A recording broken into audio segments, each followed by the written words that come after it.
আজ আমরা দেখবো চৌবাচ্চার অঙ্ক। প্রথম অঙ্কটা কি আছে, একটি চৌবাচ্চা প্রথম নল দ্বারা 30 মিনিটে ও দ্বিতীয় নল দ্বারা 45 মিনিটে পূর্ণ হয়।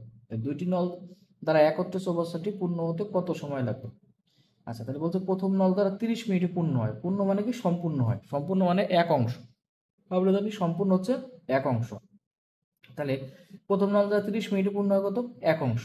আর তৃতীয় নল দ্বারা 45 মিনিটে পূর্ণ হয় কত? এক অংশ। এখন বলছে দুইটি নল দ্বারা একত্রে কতটুকু পূর্ণ হবে। আচ্ছা, তাহলে ধরি হচ্ছে দুটি নল দ্বারা হচ্ছে এক্স মিনিটে পূর্ণ হয়। কত সময় লাগবে? তাহলে হচ্ছে মিনিটে যে দেওয়া আছে, আমরা ধরবো হচ্ছে দুটি নল দ্বারা এক্স মিনিটে পূর্ণ হয়। পূর্ণ হয়। আচ্ছা, তাহলে এখন দেখেন কি বলা আছে, প্রথম নল দ্বারা 30 মিনিটে পূর্ণ হয় কত বলছিলাম? এক অংশ। তাহলে এক মিনিটে কত অংশ সেটা আমরা বের করবো। 30 মিনিটে পূর্ণ হয় হচ্ছে এক অংশ। তাহলে এক মিনিটে পূর্ণ হবে কত? 1/30 অংশ। এটা হচ্ছে প্রথম নল। আচ্ছা, দ্বিতীয় নলের ক্ষেত্রে কি হবে?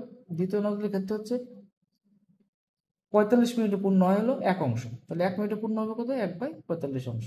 আচ্ছা, আর দুটি নল দ্বারা একত্রে আমরা কত সময় ধরছিলাম? X minute. তাহলে দুটি নল দ্বারা এক মিনিটে কতটুকু পূর্ণ হবে? 1/x অংশ। কোশ্চেন অনুযায়ী সাজাই, তাহলে প্রথম নলের এক মিনিটের, দ্বিতীয় নলের এক মিনিটের সমান দুইটা নলের একত্রে এক মিনিট। তাহলে আমরা লিখতে পারি 1/30, এটার সাথে যদি আমরা 1/45, তার সমান কত হবে? 1/x অংশ। তাহলে লসাগু যদি করি, 30 আর 45 লসাগু হচ্ছে 90। 30 দিয়ে 90-কে ভাগ করলে 3, 3 45 দিয়ে 90-কে ভাগ করলে 2, 2 একের সাথে গুণ, তো 2 অক্ষে 2, কত বললাম? 6। তাহলে যোগ করলে হয় 5, নিচে 90 হচ্ছে 1/x। তাহলে 5 দিয়ে আমরা 90-কে ভাগ করলে হয় 18, উপরে 1। তাহলে যদি গুণ করি, x সমান কত বললাম? 18। তাহলে দুটি নল ধরে এক মিনিটে, মানে দুটি নল ধরে একত্রে চৌবাচ্চাটা 18 মিনিটে পূর্ণ হবে। কত মিনিটে? 18 মিনিটে পূর্ণ হবে। আচ্ছা, পরের অঙ্কটা দেখেন কি বলছে,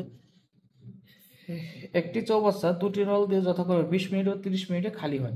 নল দুটি একত্রে খুলে দিলে কত সময় খালি হবে? আগেরটা একই নিয়ম, জাস্ট আগেরটা পূর্ণ হওয়ার কথা ছিল, এখন এটা খালি হয়।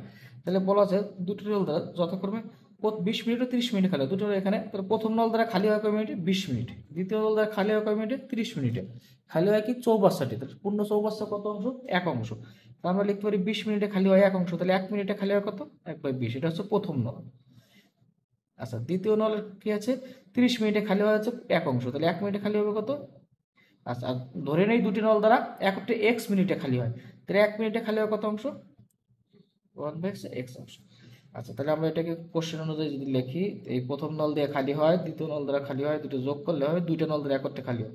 সেটা হচ্ছে এই, তাই 20 আর 30-এর লসাগু হচ্ছে 60। 20 দিয়ে যদি 60-কে ভাগ করি, 3, 3-কে 3 প্লাস 30 দিয়ে 60-কে ভাগ করে 2, 2, কত বলো? তাহলে যোগ করলে 3 আর 2 5, আর এখানে 60 সমান হচ্ছে 1/5x।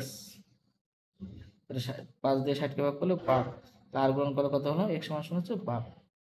তাহলে দুটি নল দ্বারা চৌবাচ্চাটি খালি হয় কত মিনিটে? 12 মিনিট।